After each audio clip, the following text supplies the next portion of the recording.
In this video, I'm going to show you how to change the displayed font and the color of the clock widget on your iPhone's lock screen. This feature was added in Apple's iOS 16, so make sure you're at least updated to that. To change the displayed clock, start by locking your iPhone, and then tapping it to wake it up, but don't unlock it yet. Press and hold on the screen, and it'll then pop back into a different customized view. Before you can customize the clock, you do have to create a new lock screen to customize it. In the future though, once you have one created, you'll be able to change the clock and widgets just by choosing Customize here. Tap the plus sign on the bottom or scroll all the way over to the last screen and then tap the plus sign here.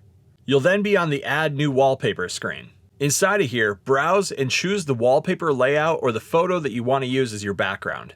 Now to change the clock font and color, tap on the time. You'll then get a font and a color window that allows you to check the available choices to choose from. First, find the font that you like, and then on the bottom, you can choose your color. There's a bunch of default colors, but if you swipe all the way to the end, you'll then see a color wheel. Choose that and you can dial in the exact color that you want to use. You can use the grid of colors, a spectrum, or sliders. If you know the hex color number, you can also put that here if you want. Make your choice and then click the X or anywhere outside of the clock settings to get back to the main wallpaper screen.